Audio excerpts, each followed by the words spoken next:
আর কিছু করার নেই। আল্লাহর নবী এইভাবে কঠিন ভাবে বলেছেন।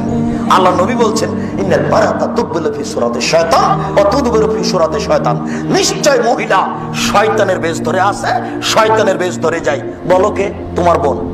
ওই যে এখন দোকানে দাঁড়িয়ে আছে, ওই যে তোমার বোন দাঁড়িয়ে আছে। বলো ওর বাপ নাই, বলো ওর ভাই নাই, বলো ওর লজ্জা আছে, বলো ওর শরম আছে, বলো ওর হায়া আছে, বলো ওর ইতস্তবোধ আছে, বলো তার বোধগম্য আছে, বলো তার বোধোদয় আছে, বলো সে মানুষ ও অমানুষ একটা।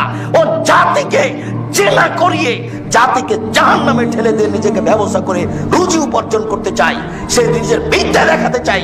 ও বর্ণ, ও বর্বর, ও অসভ্য, ও অশিক্ষিতা, ওর বোধোদয় নেই, ওর বোধগম্য নেই।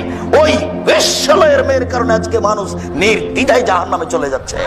তুমি বলো কি জাহান্নামে যাওয়ার এগুলি সবচেয়ে বড় পথ? তুমি বলো কি? আল্লাহ রাসূল সাল্লাল্লাহু আলাইহি ওয়াসাল্লাম বলছেন ওই মহিলা, যেই মহিলা সাজসজ্জা গ্রহণ করে পুরুষের পাশ দিয়ে গেল, ও ব্যভিচারিণী, ও ব্যভিচারিণী, ও ব্যভিচারিণী। আল্লাহর নবী এই কথা কেন বললেন? তিনি বললেন মা তারাকতু বাদি ফিতনাতান আযারা লিরাজালি মিনান নিসায়ে, আমার জীবনে ছাড়িনি কোনো বস্তু যেটা পুরুষের জন্য বেশি বিপজ্জনক হতে পারে নারীদের চেয়ে।